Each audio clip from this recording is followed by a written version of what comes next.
Irmãos, abra sua Bíblia no livro do Êxodo. Tá? O que eu vou estar fazendo aqui hoje é uma brevíssima, tá certo? Bota breve nisso, tá? Resumo do livro do Êxodo, mas com enfoque em uma coisa. Tá? Então, o que eu vou estar enfocando já adianta é o que eu vou completar após a apresentação. Tá? Mas eu quero chamar a atenção de algo na construção do livro do Êxodo, em particular para uma coisa, tá certo? E você vê, pelo menos observar capítulo a capítulo, de uma forma bem geral, o movimento do livro do Êxodo, tá bom? Então abra sua Bíblia em Êxodo 1. E aí a gente não vai ler nenhum texto em específico, mas a gente vai passar pelo livro de Êxodo rápido, capítulo a capítulo quase, tá bom? Então veja, irmãos, o que acontece em Êxodo foi profetizado no texto que vai ser pregado hoje à noite, em Gênesis 15. Tá? Hoje, o texto que a gente vai pregar hoje à noite não foi uma novidade. Então, a ideia, como a gente vai ler mais tarde, em Gênesis 15, quando Deus fala para Abraão, olha, essa terra vai ter tua, mas eles vão passar por escravidão por 400 anos.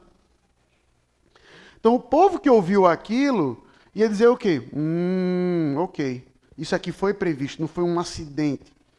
Porque quando você lê o livro de Êxodo, né, sem Gênesis 15 no seu contexto, você vai pensar o quê? Porque você pega e vai ler o versículo 7, que vai dizer assim, mas os filhos de Israel, Êxodo 1, 7. Mas os filhos de Israel foram fecundos, aumentaram muito, se multiplicaram e grandemente se fortaleceram, de maneira que a terra se encheu deles. Então, você vai ver que a promessa que Deus fez a Abraão continua a acontecer. O povo continua temente a Deus e Deus continua a derramar graça sobre aquele povo. E aí no 8, vai dizer que se levantou um novo rei, um novo faraó, que não conheceu a José. Então, na cabeça de quem lê Êxodo dissociado de Gênesis, pode pensar o quê? Eita, foi por isso.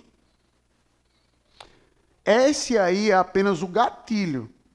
Mas o Êxodo foi profetizado há séculos atrás. Abraão já tinha sido avisado disso.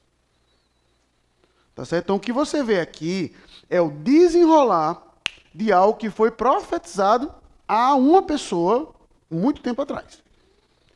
Tá? Então, os eventos de Êxodo, eles foram preditos e, obviamente, predeterminados pelo próprio Deus. Não foi um acidente de percurso. Não foi uma coisa assim que aconteceu sem querer. Eita, Deus cochilou, eita, aconteceu.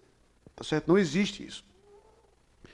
Então, o livro do Êxodo, você vai estar vendo os eventos que foram profetizados desde Gênesis capítulo 15, que eles começaram a tomar corpo e forma quando o povo com fome fez o mesmo movimento de Abrão, tá certo? Foi lá para o Egito. Você veja, por isso a mesma pessoa. Foi lá para o Egito, ficou lá estacionado, você vê a ideia de retorno com o próprio Jacó e o próprio José. Aqui não é o nosso descanso definitivo, é lá, tá? Mas o povo continua, levanta-se um faraó, escraviza o povo. Tá? No capítulo 2, você vai ver a preparação do Messias, tá certo? E aí usa essa palavra dentro do seu contexto mais curto e mais amplo, ou seja, aquele que vai ser o libertador. Então você vai ver que é um menino que nasce, que é protegido desde o nascimento, que é jogado no rio, mas que não é devorado, que não é afogado, que não é extraviado no meio do caminho, mas chega onde tem que chegar, chega no palácio do inimigo, cresce como tal, mas ainda no capítulo 2, como a gente até viu recentemente, abandona tudo, como diz o texto de Hebreus, pelo opróbrio da causa de Cristo. Vai para o deserto. No deserto, ele vê o Senhor ali na sarça ardente, fala com ele, Deus o manda de volta. Depois de 40 anos que ele passa lá, Deus volta para lá e vai libertar aquele povo. Quando Moisés chega lá no Egito, se você abrir em Êxodo 6, tá certo? Êxodo 5, perdão. Que eu estava pensando no último versículo primeiro versículo do 6. Se você ver Êxodo 5, você vai ver que a resposta do povo para Moisés e Arão não é das melhores, é o oposto. Tá certo? Veja aí o versículo 22 do 5. Então Moisés, tornando-se ao Senhor, disse, ó Senhor, por que afligiste esse povo? Por que me enviaste? Pois desde que me apresentei a Faraó para falar-lhe em teu nome, ele tem maltratado este povo e tu de nenhuma sorte livraste teu povo. Então veja que para Moisés ia ser um evento pay-buff. Deus vai lá, fala com o Faraó e veja que toda a preparação momentânea ali de Deus com Faraó, desculpa, com Moisés em Êxodo 3 e 4 é focado naquela conversa de jogar o cajado e tudo. Mas o resultado é falho. Aquele primeiro momento de conversa, o Faraó não só não liberta, como aumenta o trabalho, aumenta a cacetada. Então você vê tudo degringolando para pior. E aí o próprio Moisés disse, Senhor, foi para isso que o Senhor me mandou? Foi para aumentar? Ou seja, o Senhor tinha me dito lá que era para libertar. Mas eu chego aqui, o Faraó, toma-lhe cacetada ainda mais no povo e de nenhuma sorte, ou seja, de jeito nenhum, o Senhor libertou esse povo e agora? E aí você vai ver no versículo 1 do 6, diz assim, disse o Senhor a Moisés, agora verás o que hei de fazer a Faraó. Então pronto. Estabeleceu-se o cenário do pior, mano. Pronto. Ou seja, chegou no fundo do poço, o povo está escravizado, mais trabalho. Perdão. Faraó não está ouvindo sua voz. Agora, vocês vão ver o que é que eu vou fazer. Então, quando você virar a página, tá, você vai ver exatamente o quê? As pragas, né, ou os milagres do Egito, dependendo de que time você tá.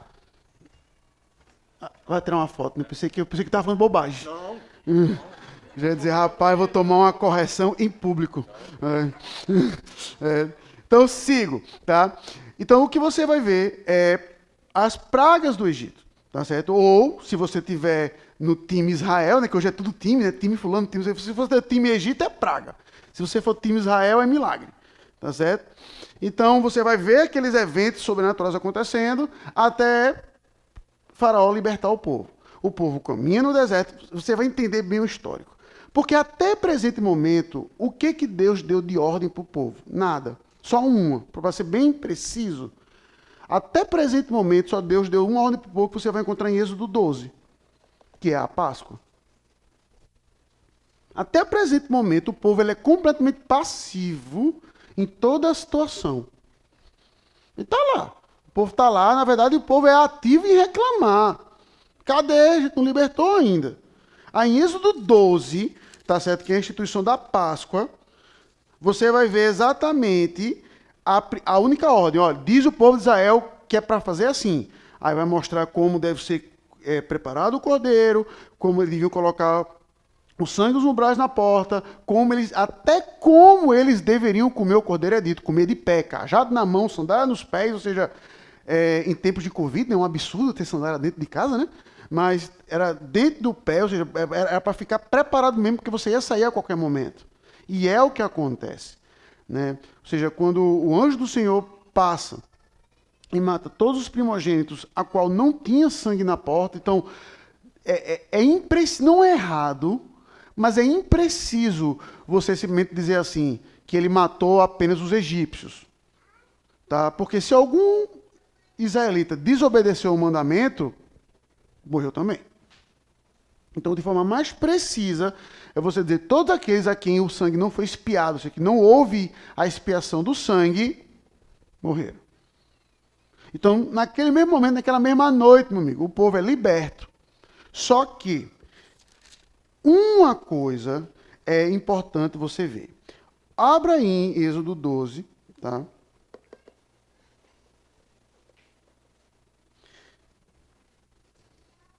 E aí veja, tá? A partir do versículo 37. Veja, a partir do 35 e 36 já mostra isso claro. Do Êxodo 12, 35 e 36. Fizeram, pois, os filhos de Israel conforme a palavra de Moisés, e pediram aos egípcios objetos de prata, objetos de ouro e roupas. E o Senhor fez que o seu povo encontrasse favor da parte dos egípcios, de maneira que estes lhe davam o que pediam e despojaram os egípcios. Então veja. O que você vê aqui é uma vitória de uma guerra. Veja que a palavra inclusive usada é despojo. Mas observe que não houve, de fato, uma guerra. Ou seja, Israel não pegou em armas. Israel não chegou lá, os israelitas, matando egípcio algum. todo o processo de conquista foi feito pelo próprio Deus. A única coisa que Israel fez até o presente momento foi obedecer a palavra do Senhor na comemoração da Páscoa. Só. Mas então observe que eles que estavam escravos, pobres, agora estavam livres e ricos. Veja que o texto vai dizer que eles não tomaram dos egípcios. O que o texto vai dizer? Que eles pediram e os egípcios davam. Então veja que não foi uma coisa, bora, como qualquer um de nós aqui que já teve o desprazer de ser assaltado, né? Você nunca viu um assaltante, por favor, você me passa, pode passar seu celular e sua carteira, por gentileza, se não for muito estresse para você. Talvez se ele for irônico, tá? Mas no geral o cara vai botar um revólver na sua cabeça, vai botar uma faca contra você e passa o relógio, passa o celular, passa a carteira. Ele se sente no direito, ele está ali roubando algo. E no caso de uma guerra, não era nem questão, era a tradição. Eu derrotei você, isso aqui agora é meu filho. Você, inclusive, pode ser meu escravo. Veja que não é o caso. O povo ficou tão... Meu amigo, vai-te embora. O que é que você quer? É ouro, prata? Pode ir. Prefiro ficar pobre a ter vocês aqui e esse Deus amaldiçoando a nossa terra e abençoando vocês. Então veja que Deus libertou o povo de forma graciosa, sem o povo ter feito absolutamente nada, e o povo saiu rico. Rico. Com ouro, com prata, que eles não tinham quando chegaram. Porque eles fugiram, lembre-se disso, que eles fugiram o original lá, os 70, com fome.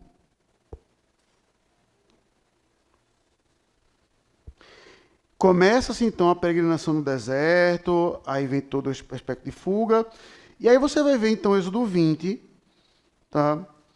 Os 10 mandamentos. Então veja que pós-libertação, pós-abertura de Mamoto, ou seja, pós um monte de coisa, é quando Deus dá a lei.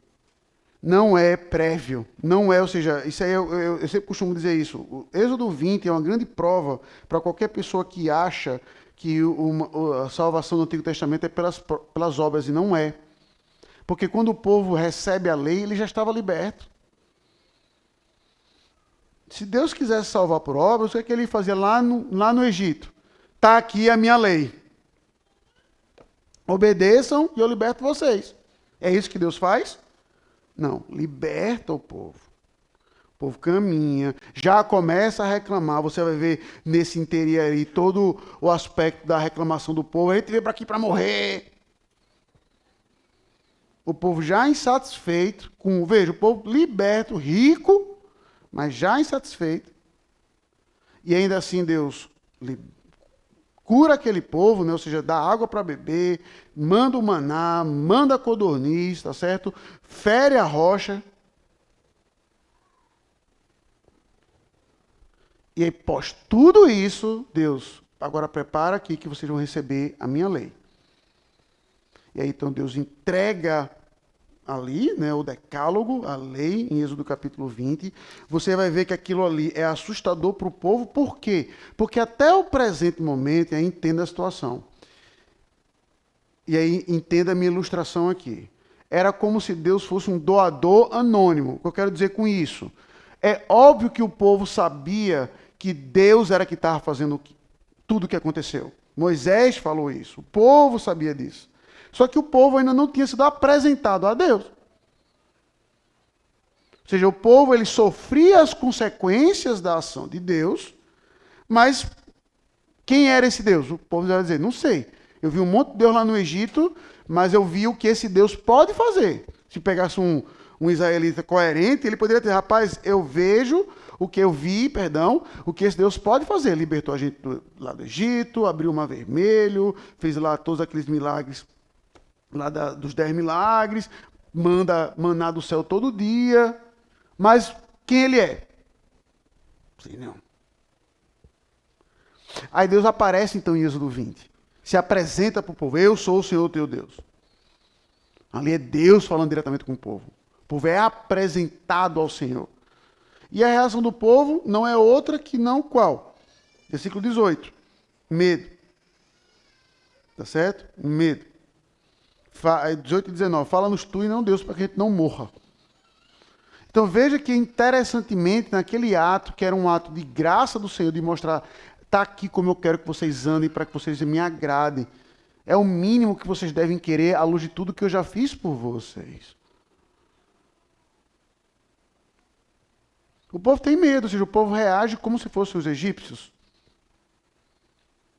Diante do libertador deles, era para ser o contrário, né? A reação deles deveria ser como a de Moisés: não temas. Isso aqui foi dito para que vocês não pequem. Mas você vai ver exatamente que o povo ele reage como os egípcios, com medo. Rapaz, agora chegou a nossa hora. E observe que Deus é tão gracioso para com o povo que atende o pedido do povo. Quem começa a falar com o povo dali para frente é Moisés. Moisés sobe o monte, Deus fala com Moisés, e aí o povo escuta a revelação como você. Escrita. Moisés recebe diretamente e o povo mediante Moisés. Existe, então, um mediador aí. Veja. Quando tudo isso acontece e Moisés sobe, aí você vai ver a partir do 21 as leis que Deus vai mandar Moisés fazer. Ou seja, então, o 20, os 10 mandamentos, o resumo da lei moral de Deus, o povo todo ouviu. Do 21, na verdade, a partir do final do 20, na verdade, até o final, é Deus falando com Moisés. Tá certo? Então veja, até o próprio 22 deixa isso claro. Então disse o Senhor a quem? A Moisés. Tá? Então é fundamental você ver essa separação no texto. Tá? Que a partir do 22, o que é que o povo está vendo? A teofania de Deus. Isso eles estão. Então eles estão lá embaixo, eles estão vendo a montanha pegando fogo, os trovões, mas silêncio. Mas silêncio. E Moisés, que subiu, estava ouvindo tudo o que você está lendo até, basicamente, Moisés descer. Então, observe aqui, para eu dar a pausa aqui no estudo, em caráter geral, quais são essas leis que Moisés dá no primeiro momento. Tá? Se você observar, é lei acerca de tudo. Basta você ler os subtítulos da SBB, só para me valer de rapidez aqui. Como deve se tratar o servo, como devem ser os altares, a questão da lei de talião, né, a questão da violência, como deve ser tratada, as propriedades. Aí você vai começar a ver as leis civis e religiosas, quando chegar um estrangeiro na terra, e por aí vai. Falso testemunho, leis sobre a terra, sobre o descanso, no capítulo 23. Aí no final do 23, Deus promete a terra para Moisés. E no 24, o que é que você vai ver? A confirmação do casamento. Para usar a expressão do Alec Motino, ele divide Êxodo em... É interessante, não é teologicamente preciso, mas não deixa de ser curioso. Ele divide o Êxodo em namoro, noivado, casamento, divórcio. Ele olha para o Estado de Israel e seu relacionamento para com Deus. Então, aí aqui o 24 é o casamento, é a aliança. É a aliança. Então veja que Deus estabelece como o povo deve se comportar, estabelece as leis gerais da terra, de como deve tratar o forasteiro, de como devem ser as coisas, mas o que é que não foi tratado até o presente momento? Leis sobre o culto diretamente. Pode observar. Diretamente. Fala das festas que deve comemorar, tudo tal do sábado, mas sobre o culto diretamente e o tabernáculo, ainda nada. Ainda nada. Tá certo? Então veja esse progresso no livro do Êxodo, para que você não estranhe, porque até aquele momento, o que Deus está pedindo para o povo ser, assim, ter opinião? Em nada. O que o povo pode colaborar? Absolutamente nada. Ou faz isso, ou morre. Não tem conversa. A partir do momento que Deus estabelece seu reinado, ou faz isso, ou morre. Acabou. Você vai sofrer as consequências da desobediência. Por isso essas leis iniciais são fundamentais. Então, quando Deus faz aliança e derrama o sangue, confirmando isso, ou seja, uma aliança que é confirmada a preço de sangue, e o povo diz, nós vamos obedecer a palavra desse livro. No capítulo 24, veja o versículo 7, né, para você parecer que eu estou inventando, versículo 7 do 24. Tudo que o Senhor falou, tudo que falou o Senhor, faremos e obedeceremos. A resposta do povo, com literalmente sangue sobre suas cabeças, é: o Senhor mandou a gente obedecer. Então, para ficar o gancho para a segunda parte do estudo, havia a necessidade, no contexto do povo, já disse, veja, o povo aqui já jurou, pastor, mas o povo é desobediente mesmo, fala uma coisa, na outra esquina já esquece, tudo bem. Mas a partir do momento que há um compromisso, um pacto, há necessidade de fazer algum pedido é ordem, né? Se o povo mesmo disse, mandou, a gente obedece, eu vou pedir alguma coisa para o povo? Eu vou mandar. Não era isso que deveria acontecer? Vamos ver se é isso que acontece. Pam, pam, pam. Irmãos, eu vou dar uma pausa aqui no estudo então. Tá certo? Que aí a outra parte do estudo, que é onde eu quero trazer as aplicações e tudo, tá? Eu vou deixar para a palavra de estímulo, como ficou combinada, pós a apresentação do projeto. Deus, ele não pede nada para o povo, ele só ordena. Ele só ordena. Faz isso, faz isso, faz isso, faz isso, faz isso, faz isso, faz isso, faz isso. Se não fizer, consequência. E aí não existe, e aí quando você começa a olhar a história do Antigo Testamento, você vai ver que o templo, o tabernáculo, a arca, é onde o mundo gira. Se você observar, por exemplo, a história dos Hebreus e Flávio Joséfo, tá bom? E você lê lá, quando ele fala da destruição do templo em 70, a linguagem que ele usa, né, que se você já teve a oportunidade e o prazer de ler esse livro, é uma linguagem apocalíptica, de propósito. Ele não está, assim, quando ele vai dizer que teve tanto sangue que cobriu os tornozelos dos israelitas, meu amigo, é sangue. Você imagina sangue derramado na rua para fazer feito um enchente aqui em Teresina? Ele usa essa linguagem, sabe por quê? Porque o templo foi destruído. O centro do mundo judeu foi destruído. Né? Recentemente, a Poliana mandou uma pergunta, que ela deve estar lendo Samuel nos seus devocionais, e aí você vê exatamente a situação de Israel quando a arca foi levada. Acabou-se a glória do Senhor. Então veja que o templo, o tabernáculo, são as coisas que são fundamentais. Você vai ter obrigado. São fundamentais. São os aspectos da adoração do povo de Israel.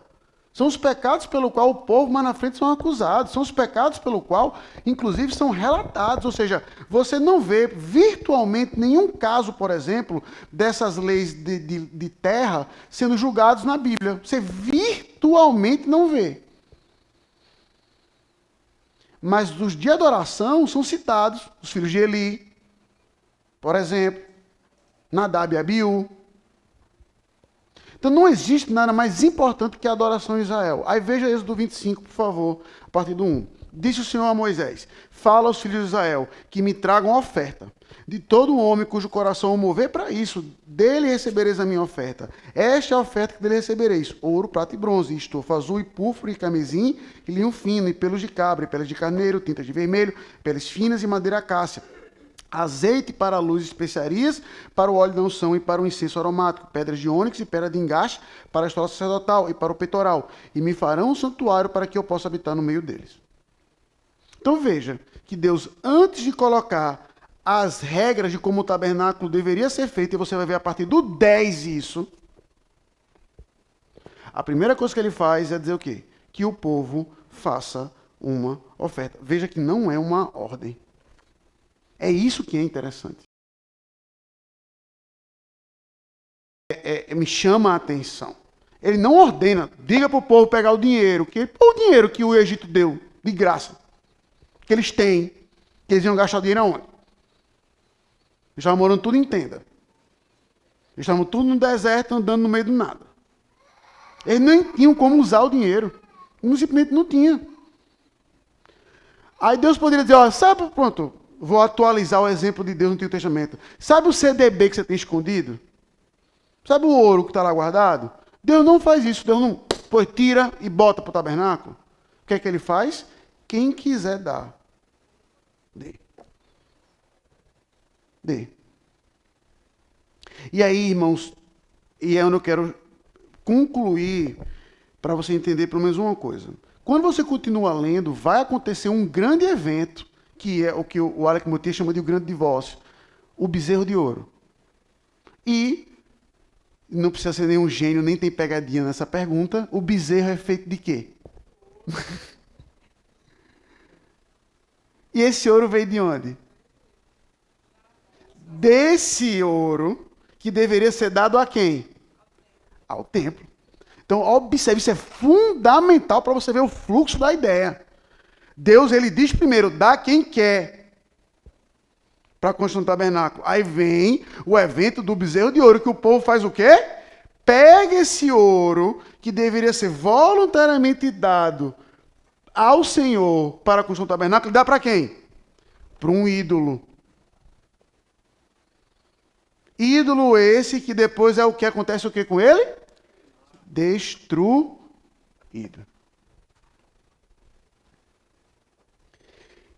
E aí você vai dizer, pastor, acabou o ouro de Israel então. Aí abre em Êxodo 35, é o último texto que eu quero ler hoje pela manhã.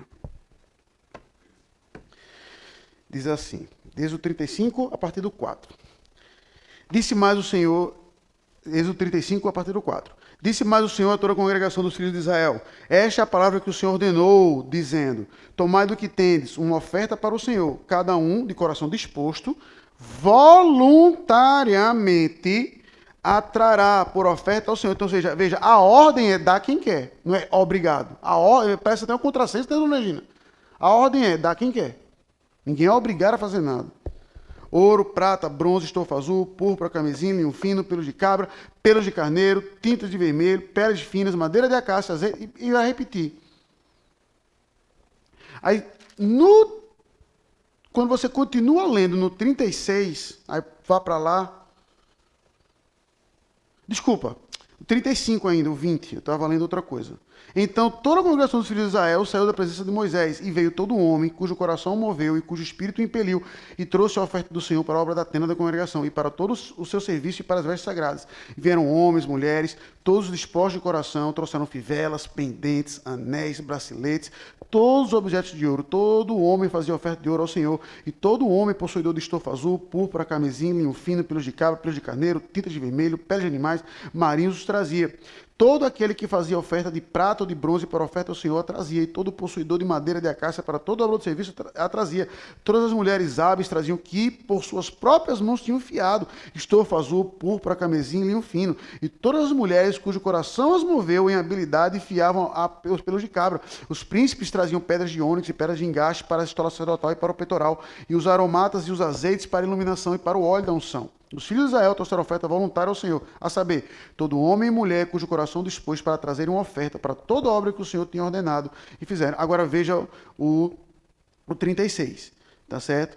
A partir do 2. Moisés chamou a Bezalel e a Aholiabe e a todo homem hábil cujo coração o Senhor tinha posto sabedoria, isto é, a todo homem cujo coração impeliu a ser chegado à obra para fazê-la. Estes receberam de Moisés todas as ofertas que os filhos de Israel haviam trazido para a obra do serviço do santuário. Para fazê-la, e ainda cada manhã o povo trazia as Moisés voluntárias. Então, deixando cada um a obra que faziam, vieram todos os homens sábios que se ocupavam em toda a obra do santuário. E disseram a Moisés: o povo traz muito mais do que é necessário para o serviço da obra que o Senhor ordenou se fizesse. Então ordenou Moisés e a ordem. Aí veja, foi feito um pedido. Olha a ordem que é dada agora. Foi proclamado no real dizendo: nenhum homem ou mulher faça mais obra para a oferta do santuário. Assim o povo foi o quê? Proibido de trazer, mas vê? Então veja, irmãos, eu sei tá? Que o tabernáculo e o templo, eles apontam para Cristo. Ele é a figura exatamente de Cristo. E é exatamente alguém pode pensar, pastor, o senhor vai fazer a comparação básica de trazer a oferta para a igreja com o tabernáculo, mas não se aplica em caráter final, porque o tabernáculo e o templo, como o senhor já falou várias vezes aqui, e espero falar até o fim da minha vida, são sombras de Cristo, eles apontam para Cristo, para a beleza de Cristo, de como Cristo entrou no tabernáculo dos céus, de como Cristo ele é o mediador, como aquele a quem Deus tem os olhos fixos, né, para usar a expressão de Salomão em 1 Reis 6, a qual está olhando para responder às orações. E é exatamente aí que eu quero chamar a atenção. Se o templo e o tabernáculo apontam para Cristo e a sua obra, é aí que então o caráter de oferta e a disposição de querer ver o seu trabalho e a sua obra crescer tem que ser ainda maior. Tem que ser ainda maior. Irmãos, hoje a gente vive um momento, né? E agora com essa situação do pandemia, isso já era grave antes, e agora piorou com a pandemia, que é a ideia de que igreja ela não é lá muito necessária. Você pode ser um crente, um web crente, né, como diziam os jovens. Ser um crente de internet. Não tem internet, não tem as redes sociais. Não tem YouTube. Então a igreja acaba sendo desnecessária para muitas pessoas. A verdadeira fé não depende de portas ou portões. Veja, no vácuo, eu até concordo com uma frase. Mas o meu ponto é simples. Por que então, no Antigo Testamento, o próprio Deus diz isso para Davi? Eu nunca pedi para você me fazer uma casa. O próprio Salomão diz, nem os céus dos céus podem conter o Senhor, quanto mais essa casa que eu edifiquei. Por que então a necessidade de ter um lugar de adoração? Porque no Novo Testamento, então, os crentes tinham casas, lugares para se reunirem. E você vê lá também que os crentes, eles continuavam fazendo a oferta. Então veja, por exemplo, Barnabé. Você conhece Barnabé? Como é que Barnabé é introduzido na Bíblia em Atos? Qual foi a primeira coisa que ele fez? Vendeu tudo o que tinha e deu para a igreja. Você o conhece primeiramente por causa disso. Depois você o conhece como companheiro do apóstolo Paulo. E é justamente você se lembrar disso, porque é justamente pós a narrativa de Barnabé que você vai ver a narrativa de quem? Ananias e Safira. Que estavam provavelmente imitando, rapaz, o Barnabé o que fez ali, vamos fazer uma coisa mais, vamos dar um. E aí você vê Pedro dizendo o quê? Você não precisava fazer. Isso você veja que era voluntário, ninguém era obrigado a nada. E o que me chama a atenção, que é exatamente, pastor, mas aquele povo de Israel mandar, não obedecia. Pois é, aí quando se colocou o aspecto voluntário, você vê que foi tanta oferta que a ordem foi qual? Não precisa mais, já tem.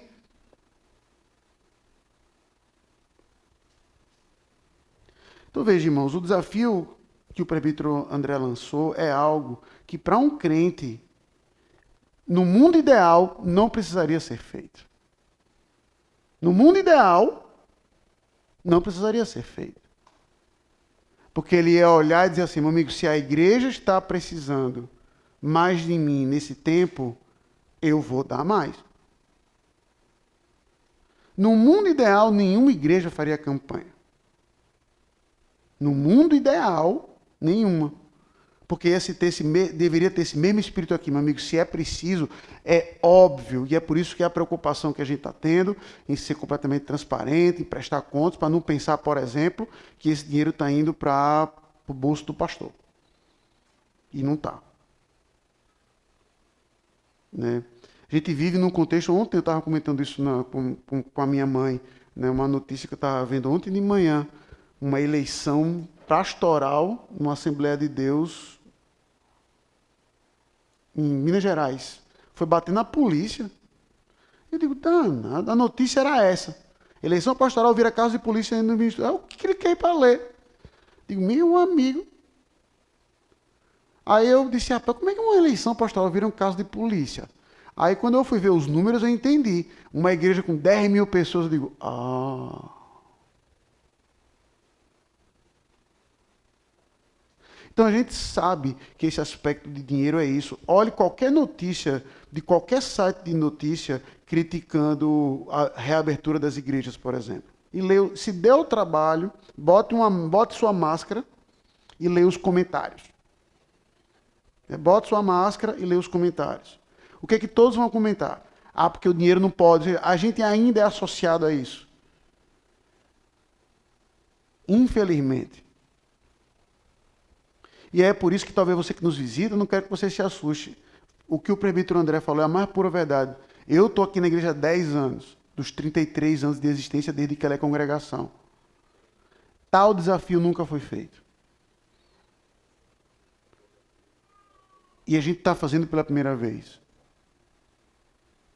Para algo que é a necessidade nossa. Algo que é cobrado por vocês mesmo. Por você, pastor, cadê a igreja? Cadê a igreja? Cadê a igreja? Cadê a igreja? Vai construir quando, vai terminar quando, vai terminar quando? Ótimo. E o que nós vamos fazer a respeito disso? Como membros da igreja. Como a nossa adoração, e é algo que já dando um spoiler que a gente vai ver em Gênesis, e pode perceber em toda a Bíblia. Veja que a adoração sempre é vinculada a um custo. Pode observar. Oferta, dízimo. Ah, pastor, no Novo Testamento não é mais assim. Tem certeza? Olha o Romanos 12. Rogo-vos, pois, irmãos, que apresenteis o quê? Vossos corpos como o quê? Sacrifício. Vivo. Aí a diferença está aí no Novo Testamento, que o sacrifício é vivo, santo e agradável a Deus, que é o quê? O vosso culto nacional. No Novo Testamento, a adoração também envolve custo. Aí o apóstolo Paulo ele olha exatamente para isso, meu amigo. Se o custo da vida de Cristo foi exatamente o que nos habilitou para a gente estar aqui, o que é ouro e prata? O que é ouro e prata? Nada. Para o bem disso, a maneira ordinária do reino de Deus ser visto no mundo hoje é através da igreja e do crescimento dela. Então é fundamental a gente, como igreja, saber disso. Para ter a frase de Abraão, a frase de Davi, eu não quero oferecer nada ao Senhor que não me custe nada. Nós fomos salvos de graça. Isso vai ser relembrado hoje à noite também. Nós fomos salvos de graça por todo o trabalho, o mérito de Cristo, você não fez nada. Como você viu na história de Israel. Mas até Israel, a gente fala muito da desobediência de Israel, da ingratidão de Israel, mas aqui você vê um exemplo extremamente positivo de Israel, em que eles não eram obrigados a fazer, mas com o coração movido, entregaram ao Senhor. Não vai ter carnê, não vai ter cota, não vai ter ninguém, isso eu posso lhe garantir, ninguém vigiando você já deu quanto esse mês. Isso eu lhe garanto. Tá? O meu desejo é que esse desafio já urja você a fazê-lo como tal. Se Deus lhe deu mais, dê mais. Se Deus não lhe deu capacidade de dar agora, não dê. Não há pecado nisso.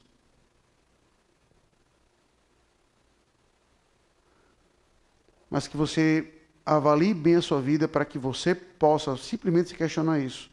O que eu tenho de mais importante é a minha adoração ao Senhor? E se sim, como as minhas finanças apontam para isso?